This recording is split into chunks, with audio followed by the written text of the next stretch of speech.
ಅದು 1996 ಸೆಪ್ಟೆಂಬರ್ 22. ಪ್ರತಿದಿನ ಲವಲವಿಕೆಯಿಂದ ಇರುತ್ತಿದ್ದ, ಪ್ರತಿದಿನ ಖುಷಿ ಖುಷಿಯಾಗಿ ಇರುತ್ತಿದ್ದ ಆಕೆ ಅವತ್ಯಾಕೋ ಸಪ್ಪಗಾಗಿದ್ಲು. ಆಕೆಯ ಮುಖ ಕಳೆಗೊಂಡಿತ್ತು. ಯಾವುದರಲ್ಲೂ ಕೂಡ ಆಕೆಗೆ ಆಸಕ್ತಿ ಇರಲಿಲ್ಲ. ಇದ್ದಕ್ಕಿದ್ದ ಹಾಗೆ ಆಕೆ ಶಾಪಿಂಗ್ಗೆ ಹೋಗಿದ್ದಾಳೆ. ಆದರೆ ಪ್ರತಿ ಬಾರಿಯೂ ಆಕೆ ಮೇಕಪ್ ಅನ್ನ ತುಂಬಾ ಇಷ್ಟಪಡ್ತಾರೆ. ಮೇಕಪ್ ಇಲ್ಲದೆ ಎಂದಿಗೂ ಕೂಡ ಹೊರಗಡೆ ಹೋಗ್ತಾನೆ ಇರಲಿಲ್ಲ. ಆದರೆ ಅವತ್ತು ಆಕೆ ಇಷ್ಟದ ಮೇಕಪ್ ಕೂಡ ಆಕೆಗೆ ಬೇಡವಾಗಿತ್ತು. ಹಾಗೆ ಶಾಪಿಂಗ್ ಹೋಗ್ತಾಳೆ.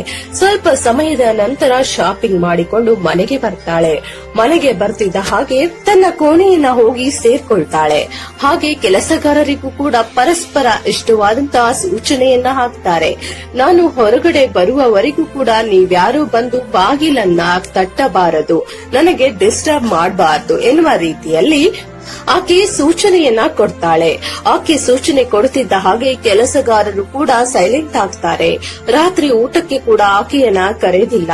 ಆಕೆ ಮಾತ್ರ ಕೋಣೆ ಒಳಗಡೆ ಒಬ್ಬಳೇ ಕುಳಿತುಕೊಳ್ತಾಳೆ.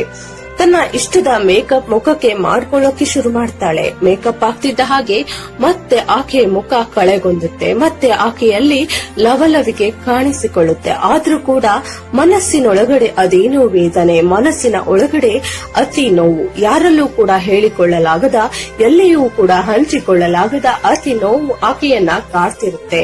ಅದೇ ದುಃಖದಲ್ಲಿ ಮತ್ತೆ ಸಪ್ಪಗೆ ಕುಳಿತುಕೊಳ್ತಾಳೆ. ತಕ್ಷಣವೇ ಆಕೆಗೆ ತನ್ನ ಆತ್ಮೀಯರು ನೆನಪಾಗ್ತಾರೆ. ಫೋನ್ ಮಾಡೋಕೆ ಶುರು ಮಾಡ್ತಾಳೆ. ಮೊದಲು ತನ್ನ ಆತ್ಮೀಯ ಗೆಳತಿಗೆ ಫೋನ್ ಮಾಡ್ತಾಳೆ. ಆದ್ರೆ ಗೆಳತಿಯ ಕಡೆಯಿಂದ ಸಕಾರಾತ್ಮಕವಾದಂತಹ ಧೈರ್ಯ ತುಂಬುವಂತಹ ಯಾವುದೇ ಉತ್ತರ ಬರಲಿಲ್ಲ. ಮತ್ತೆ ಫೋನ್ ಮಾಡ್ತಾಳೆ. ಬೇರೆ ಇಂಡಸ್ಟ್ರಿಯಲ್ಲಿ ತನಗೆ ಆತ್ಮೀಯರಾದ ಗೆಳೆಯನೊಬ್ಬನಿಗೆ ಕರೆ ಮಾಡ್ತಾಳೆ. ಆತನ ಕಡೆಯಿಂದಲೂ ಕೂಡ ಸಕಾರಾತ್ಮಕವಾದ ಉತ್ತರ ಬರೋದಿಲ್ಲ. ಮತ್ತೆ ಆಕೆಗೆ ಜೀವನವೇ ಸಾಕು ಅನ್ನೋದಕ್ಕೆ ಶುರುವಾಗುತ್ತೆ. ಶಾಪಿಂಗ್ ಸಂದರ್ಭದಲ್ಲಿ ತಂದಂತಹ ಬಾಳೆಹಣ್ಣನ್ನ ಒಂದೇ ಸಮನೆ ತಿನ್ನೋದಕ್ಕೆ ಶುರು ಮಾಡ್ತಾರೆ. ನೋಡಿ, ಯಾವತ್ತೂ ಕೂಡ ಬಾಳೆಹಣ್ಣನ್ನ ಇಷ್ಟಪಟ್ಟವರಲ್ಲ. ಆದ್ರೆ ಅವತ್ಯಾಕೋ ಬಾಳೆಹಣ್ಣಿನ ಮೇಲೆ ಆಕೆಗೆ ವಿಪರೀತವಾದಂತಹ ಆಸೆ ಶುರುವಾಗಿರುತ್ತೆ.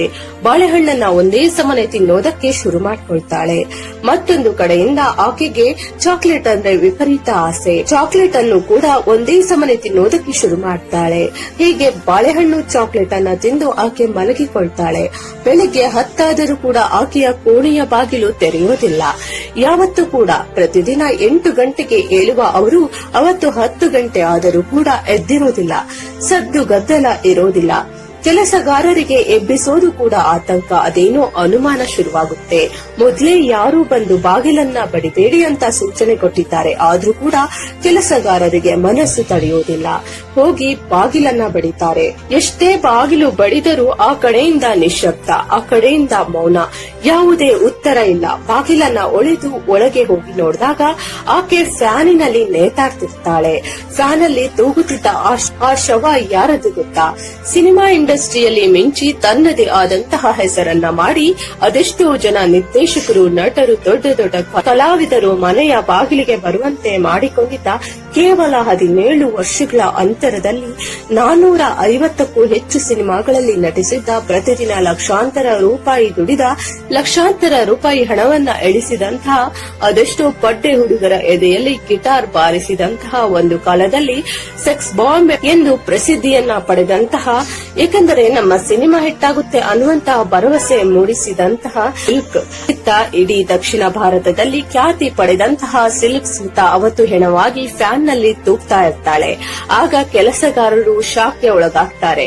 ಹೀಗೆ ಮೆರೆದಂತಹ ಸಿಲ್ಕ್ ಸ್ಮಿತಾ ಕೆಲವು ವರ್ಷಗಳಲ್ಲಿ, ಅಂದರೆ 35 ವರ್ಷಗಳಲ್ಲಿ ಹೆಣವಾಗಿ ಹೋಗುತ್ತಾಳೆ. ಅದಕ್ಕೆ ಹೇಳೋದು ಸ್ನೇಹಿತರೆ, ಮನುಷ್ಯನ ಬದುಕು ಅನ್ನೋದು ಇದೆಯಲ್ಲ, ಅದೊಂದು ರೀತಿಯಲ್ಲಿ ಯಾವಾಗ ಏನು ಎತ್ತ ಅಂತ ಹೇಳೋದಕ್ಕೆ ಆಗೋದಿಲ್ಲವಷ್ಟೇ. ಅದೆಷ್ಟೇ ಕೋಟಿಗಳನ್ನ ದುಡಿಯಲಿ, ಅದೆಷ್ಟೇ ಹಣವನ್ನ ಉಳಿಸಿದಷ್ಟು ಹಣವನ್ನ ಕೂಡಿಟ್ರು ಕೂಡ ಇಲ್ಲಿ ಯಾವಾಗ ಏನು ಎತ್ತ ಅಂತ ಹೇಳೋಕಾಗೋದಿಲ್ಲ. ಬಡವನಾದರೂ ಸೈ, ಶ್ರೀಮಂತನಾದರೂ ಸೈ, ನಾವು ಯಾವಾಗ ಬೇಕಾದ್ರೂ ಕೂಡ ದೇವರು ಕರ್ಕೊಳ್ಬಹುದು. ಹೀಗೆ ಪ್ರಸಿದ್ಧಿಯನ್ನ ಏನ್ ಪಡೆದಿರ್ತಾರೆ, ಅದ್ರಲ್ಲೂ ಹೀಗೆ ಹೆಸರನ್ನ ಮಾಡ್ತಾರಲ್ಲ, ಅವರಿಗೆ ಸಾವು ಯಾಕೋ ಏನೋ ಗೊತ್ತಿಲ್ಲ, ಬಹಳ ಬೇಗನೆ ಬರುತ್ತೆ.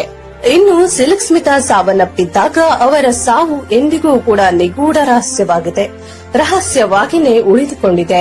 ಆತ್ಮಹತ್ಯೆ ಮಾಡಿಕೊಂಡಿದ್ದು ಯಾಕೆ, ಇದರ ಹಿಂದೆ ಯಾರಿದ್ರು, ವಿಷವನ್ನ ಸೇವಿಸಿ ತದನಂತರ ನೇಣಿಗೆ ಕೊರಳೊಡ್ಡಿದ್ದಾರೆ, ಅಂತಹ ನೋವು ಅಂತಹ ವೇದನೆ ಏನಿತ್ತು ಇದೆಲ್ಲವೂ ಕೂಡ ಹಾಗೆಯೇ ಉಳಿದುಕೊಂಡಿದೆ. ಅದಕ್ಕೆ ಸಂಬಂಧಪಟ್ಟಂತಹ ಒಂದಷ್ಟು ಸೀಕ್ರೆಟ್ಗಳನ್ನ ನಾನು ಈ ವಿಡಿಯೋ ಮೂಲಕ ರಿವೀಲ್ ಮಾಡ್ತಾ ಹೋಗ್ತೀನಿ. ಅದಕ್ಕೂ ಮುನ್ನ ನಿಮ್ಮೆಲ್ಲರಿಗೂ ಕೂಡ ಸಿಲ್ಕ್ ಸ್ಮಿತಾ ಬದುಕಿಗೆ ಸ್ವಾಗತ. ಸಿಲ್ಕ್ ಸ್ಮಿತಾ ಹುಟ್ಟಿದ್ದು 1960ರಲ್ಲಿ ಆಂಧ್ರ ಪ್ರದೇಶದ ಬಡ ಕುಟುಂಬದಲ್ಲಿ ಹುಟ್ಟಿದ್ದು. ಆಕೆ ಹೆಸರು ಆರಂಭದಲ್ಲಿ ಸಿಲ್ಕ್ ಆಗಲಿ ಸ್ಮಿತಾ ಆಗಲಿ ಯಾವುದೂ ಕೂಡ ಇರಲಿಲ್ಲ. ಆಕೆ ಹೆಸರು ವಿಜಯಲಕ್ಷ್ಮಿ ವಾದಾಪಟ್ಲ. ಆಕೆಯ ಆರಂಭದ ಹೆಸರಿದ್ದಿದ್ದು ಬೆಳೀತಾ ಬೆಳೀತಾ ಆಕೆಯ ಸೌಂದರ್ಯಕ್ಕೆ ಪ್ರತಿಯೊಬ್ಬರು ಕೂಡ ಮಾರು ಹೋಗ್ತಾ ಇದ್ರು. ಅವರ ಮನೆಯವರಿಗೆ ಚಿಂತೆ ಆಗಿತ್ತು. ಪಡ್ಡೆ ಹುಡುಗರೆಲ್ಲ ಪ್ರತಿದಿನ ಕಾಡ್ತಿದ್ರು. ಹೀಗಾಗಿ ಮನೆಯವರಿಗೂ ಕೂಡ ನೋಡಿ ನೋಡಿ ಸಾಕಾಗಿತ್ತು. ಮತ್ತೊಂದು ಕಡೆಯಿಂದ ಆಕೆ ಎಜುಕೇಶನ್ ನ ಕೂಡ 10ನೇ ಕ್ಲಾಸ್ಗೆ ಬಿಟ್ಟಿದ್ದು. ಕಾರಣ ಬಡತನದ ಕುಟುಂಬ. ಬಾಲ್ಯದಲ್ಲೇ ದುಡಿಯುವಂತಹ ಅನಿವಾರ್ಯತೆ ಸಿಲ್ಕ್ ಸ್ಮಿತಾಗೂ ಅಂದ್ರೆ ಅಂದಿನ ವಿಜಯಲಕ್ಷ್ಮಿಗೆ ಕೂಡ ಎದುರಾಗಿತ್ತು ನೋಡಿ. ಅಂತಿಮವಾಗಿ ಈ ವಿಜಯಲಕ್ಷ್ಮಿ ಅಥವಾ ಸಿಲ್ಕ್ ಸ್ಮಿತಾ ಅವರನ್ನ ಮದುವೆ ಮಾಡಿ ಕೊಡಲಾಗುತ್ತೆ. 16 ವರ್ಷಕ್ಕೆ ಒಂದು ರೀತಿಯಲ್ಲಿ ಬಾಲ್ಯ ವಿವಾಹ ಅಂದ್ರೂ ಕೂಡ ತಪ್ಪಾಗೋದಿಲ್ಲ. ತನ್ನದೇ ಲೋಕದಲ್ಲಿ ವಿಹರಿಸುತ್ತಿದ್ದ ಸಿನಿಮಾದ ಹುಚ್ಚನ್ನ ಬೆಳೆಸಿಕೊಂಡಿದ್ದ ಈ ವಿಜಯಲಕ್ಷ್ಮಿ ಅಥವಾ ಸಿಲ್ಕ್ ಸ್ಮಿತಾ ಒಂದು ಕೂಡು ಕುಟುಂಬಕ್ಕೆ ಬಂದು ಸೇರಿಕೊಳ್ತಾಳೆ. ಆದರೆ ಆಕೆಗೆ ವಿಪರೀತವಾದಂತಹ ಸಿನಿಮಾ ಹುಚ್ಚು. ದಿನಪೂರ್ತಿ ರೇಡಿಯೋದಲ್ಲಿ ಹಾಡನ್ನ ಕೇಳ್ತಾ ಆಕೆ ತನ್ನದೇ ಆದಂತ ಲೋಕದಲ್ಲಿ ವಿಹರಿಸುತ್ತಿದ್ರಂತೆ. ಇದನ್ನ ಸಹಿಸಿಕೊಳ್ಳೋದಕ್ಕೆ ಗಂಡನ ಮನೆಯವರಿಗೆ ಸಾಧ್ಯ ಆಗ್ಲಿಲ್ಲ. ನೋಡಿ ನೋಡಿ ಪ್ರತಿದಿನ ಆತನಿಗೆ ಅನುಮಾನವೂ ಕೂಡ ಜಾಸ್ತಿ ಆಗ್ತಾ ಹೋಗುತ್ತೆ. ಕಾರಣ ಈಕೆಗೆ ಇದ್ದಂತ ಸೌಂದರ್ಯ. ಒಂದು ರೀತಿಯಲ್ಲಿ ಸಿಲ್ಕ್ ಸ್ಮಿತಾಗಿಂತ ಸೌಂದರ್ಯವೇ ಪ್ರತಿ ಹಂತದಲ್ಲೂ ಆಕೆಗೆ ಮುಳುವಾಗುತ್ತೆ ಅಂದ್ರೂ ಕೂಡ ತಪ್ಪಾಗೋದಿಲ್ಲ. ಹೀಗಾಗಿ ಗಂಡನಿಗೆ ಅದೇನೋ ಅನುಮಾನ. ಹಾಗೆ ಆಕೆಯ ಸಿನಿಮಾ ಖಯಾಲಿ ಬಗ್ಗೆಯೂ ಕೂಡ ಆತನಿಗೆ ಒಂದು ರೀತಿಯಾದಂತ ಆಕ್ಷೇಪ. ಹೀಗಾಗಿ ಪ್ರತಿದಿನ ಆತ ಕುಡಿದು ಬಂದು ರಾತ್ರಿ ಹಿಂಸೆಯನ್ನ ಕೊಡುತ್ತಿದ್ದ. ಅದೇ ಕುಡಿದು ಪ್ರತಿದಿನ ಆಕೆಗೆ ಹೊಡೆಯುತ್ತಿದ್ದನಂತೆ. ಒಂದು ರೀತಿ ಈಕೆಗೆ ನರಕದ ದರ್ಶನವನ್ನೇ ಮಾಡಿಸುತ್ತಿದ್ದ. ಆತನಿಗೆ ಬೇಕಾಗಿದ್ದು ಆಕೆಯ ದೇಹ ಮಾತ್ರ, ಹೆಂಡತಿಯಲ್ಲ. ಬರೀ ಆಸೆಯನ್ನ ತೀರಿಸಿಕೊಳ್ಳೋಕೆ ಆಕೆಯ ದೇಹ ಮಾತ್ರ ಬೇಕಾಗಿತ್ತು. ಸ್ವಲ್ಪ ದಿನಗಳ ಕಾಲ ಸಹಿಸಿಕೊಂಡ ಸಿಲ್ಕ್ ಸ್ಮಿತಾಗೆ ತದನಂತರ ಸಹಿಸಿಕೊಳ್ಳುವುದಕ್ಕೆ ಸಾಧ್ಯ ಆಗುವುದಿಲ್ಲ. ರಾತ್ರೋರಾತ್ರಿ ಆಂಧ್ರ ಪ್ರದೇಶದಿಂದ ಹೊರ ಬರ್ತಾರೆ ಅಥವಾ ಅಲ್ಲಿಂದ ಹೊರಟು ಬರ್ತಾರೆ. ನೇರವಾಗಿ ಸೇರಿದ್ದು ಚೆನ್ನೈಗೆ. ದಿಕ್ಕಿಲ್ಲದೆ ಭವಿಷ್ಯದ ಬಗ್ಗೆ ಯಾವುದೇ ಕೂಡ ಕಲ್ಪನೆ ಕೂಡ ಇರಲಿಲ್ಲ. ಆದರೆ ಆಕೆಯ ಅದೃಷ್ಟಕ್ಕೆ ಗಂಡ ಬಿಟ್ಟ ಊರು ಬೇಡವೇ ಬೇಡ ಅಂತ ಒಂದು ಚಿಕ್ಕದಾದಂತಹ ಹೋಟೆಲ್ ಇರುತ್ತೆ. ಅಲ್ಲೇ ಈಕೆ ಉಳಿದುಕೊಳ್ತಾರೆ. ಅಲ್ಲೇ ಕೆಲಸವನ್ನ ಮಾಡಿಕೊಳ್ತಾರೆ ಸಿಲ್ಕ್ ಸ್ಮಿತಾ. ಇಂತಹ ಸಂದರ್ಭದಲ್ಲಿ ಈ ಸಿನಿಮಾ ಹುಚ್ಚು ಇರುತ್ತೆ ನೋಡಿ. ಕಂಡಲ್ಲಿ ಹೋಗಿ ಅವಕಾಶವನ್ನ ಕೇಳಿಕೊಳ್ತಾರೆ. ನನಗೊಂದು ಅವಕಾಶ ಕೊಡಿ ಸರ್, ನನ್ನ ಪ್ರತಿಭೆಯನ್ನ ತೋರಿಸ್ತೀನಿ ಅಂತ. ಆದ್ರೆ ಅಷ್ಟು ಸುಲಭಕ್ಕೆ ಅವಕಾಶ ಸಿಗ್ಬೇಕಲ್ಲ. ಪ್ರತಿಯೊಬ್ಬರು ಕೂಡ ಈಕೆ ದೇಹವನ್ನ ನೋಡ್ತಿದ್ರೆ ಹೊರತಾಗಿ ಈಕೆಯ ಪ್ರತಿಭೆಗೆ ನಾವು ಅವಕಾಶ ಕೊಡಬೇಕು ಅಂತ ಯಾರು ಕೂಡ ನೋಡ್ಲಿಲ್ಲ. ಅಂತಿಮವಾಗಿ ಸಿಲ್ಕ್ ಸ್ಮಿತಾಗೆ ಒಂದು ಅವಕಾಶ ಸಿಗುತ್ತೆ. ಅಂದ್ರೆ ಮೇಕಪ್ ಮಾಡುವಂತಹ ಕೆಲಸ. ಸಿಲ್ಕ್ ಸ್ಮಿತಾಗೆ ತಾನು ಮೇಕಪ್ ಹಾಕಿಕೊಂಡು ಅಭಿನಯವನ್ನ ಮಾಡಬೇಕಾಗಿತ್ತು. ಆದ್ರೆ ಇನ್ನೋರ್ವ ನಟಿಯರಿಗೆ ಮೇಕಪ್ ಅನ್ನ ಮಾಡುವಂತ ಒಂದು ಅವಕಾಶ ಸಿಲ್ಕ್ ಸ್ಮಿತಾಗೆ ಸಿಗುತ್ತೆ. ಯಾವುದೇ ಬೇಸರ ಇಲ್ಲದೆ ಆ ಕೆಲಸವನ್ನ ಮಾಡ್ತಾರೆ. ಅದೇ ಸಂದರ್ಭದಲ್ಲಿ ಸಿಲ್ಕ್ ಸ್ಮಿತಾ ಕಂಡವರ ಬಳಿ ಅವಕಾಶವನ್ನ ಕೇಳ್ತಾ ಹೋಗ್ತಾರೆ. ಆದ್ರೆ ಅವಕಾಶವನ್ನು ಮಾತ್ರ ಕೊಡ್ಲಿಲ್ಲ. ಹಗಲು ಕೆಲಸ, ರಾತ್ರಿ ಆದ್ರೆ ಸಾಕು ಅಸಿಸ್ಟೆಂಟ್ ಡೈರೆಕ್ಟರ್ ಬಳಿ ಮಂಚವನ್ನ ಹಂಚಿಕೊಳ್ಳುವಂತಹ ಕೆಲಸ ಈಕೆ ಮಾಡಬೇಕಾಗಿತ್ತು. ರಾತ್ರಿ ಈಕೆಯ ಜೊತೆ ಮಂಚವನ್ನ ಹಂಚಿಕೊಳ್ಳುತ್ತಿದ್ದ ನಿರ್ದೇಶಕರು, ಅಸಿಸ್ಟೆಂಟ್ ಡೈರೆಕ್ಟರ್ಗಳು ಕೂಡ ಬೆಳಿಗ್ಗೆ ಆಗ್ತಿದ್ದ ಹಾಗೆ ಈಕೆ ಮುಖವನ್ನ ಕೂಡ ಎತ್ತಿ ನೋಡ್ತಿರ್ಲಿಲ್ಲ. ಪ್ರತಿದಿನ ಇದೇ ಆಗ್ತಾ ಹೋಗುತ್ತೆ. ಆದರೆ ಈ ರೀತಿಯಾಗಿ ಕಂಡವರ ಬಳಿ ಮಂಚವನ್ನ ಹಂಚಿಕೊಳ್ಳಬೇಕಾಗುತ್ತೆ ಒಂದೇ ಒಂದು ಅವಕಾಶಕ್ಕೋಸ್ಕರ. ಆದ್ರೆ ಯಾರು ಕೂಡ ಅವಕಾಶ ಕೊಡ್ಲೇ ಇಲ್ಲ. ಆದ್ರೆ ಆ ಭಗವಂತ ಕೈ ಬಿಡೋದಿಲ್ಲ ಅನ್ನುವುದಕ್ಕೆ ಇದೊಂದು ಸಾಕ್ಷಿ ಅಥವಾ ಒಂದು ಉದಾಹರಣೆ. ಅಂತಿಮವಾಗಿ ಸಿಲ್ಕ್ ಸ್ಮಿತಾಗೆ ಒಂದು ಅವಕಾಶ ಸಿಕ್ಕೇ ಬಿಡುತ್ತೆ. ವಿನು ಚಕ್ರವರ್ತಿ ಅವರ ನಿರ್ದೇಶನದ ವಂಡಿ ಚಕ್ರಂ ಎನ್ನುವಂತಹ ತಮಿಳು ಸಿನಿಮಾದಲ್ಲಿ ಅವಕಾಶ ಸಿಗುತ್ತೆ. ಆ ಸಿನಿಮಾದ ಪಾತ್ರ ಏನು ಗೊತ್ತಾ? ಸರಾಯಿ ಅಂಗಡಿಯಲ್ಲಿ ಕೆಲಸ ಮಾಡುವಂತಹ ಓರ್ವ ಯುವತಿ. ಸರಾಯಿಯನ್ನ ಹಂಚುವಂತಹ ಒಂದು ಪಾತ್ರ ಸಿಗುತ್ತೆ. ಆದರೆ ಆ ಪಾತ್ರವನ್ನ ಅಚ್ಚುಕಟ್ಟಾಗಿ ನಿಭಾಯಿಸಿದ್ದಾರೆ ನೋಡಿ ಸಿಲ್ಕ್ ಸ್ಮಿತಾ. ಪ್ರತಿಯೊಬ್ಬರು ಕೂಡ ಬೌಲ್ಡ್ ಆಗಿ ಹೋಗ್ತಾರೆ. ಆ ಪಾತ್ರಕ್ಕೆ ಸೆಕ್ಸ್ ಬಾಂಬ್ ಅಂತ ಎಲ್ಲರೂ ಕೂಡ ಕರೆಯುವುದಕ್ಕೆ ಶುರು ಮಾಡ್ತಾರೆ. ಅದು 1979ನೇ ಇಸವಿ. ಅಂದಿನಿಂದ ಶುರುವಾದ ಈಕೆಯ ಪಾತ್ರ ನಿಂತೇ ಇಲ್ಲ. ಪ್ರತಿಯೊಂದು ಭಾಷೆಯಲ್ಲೂ ಕೂಡ ಈಕೆ ಮಿಂಚೋದಕ್ಕೆ ಶುರು ಮಾಡ್ತಾಳೆ.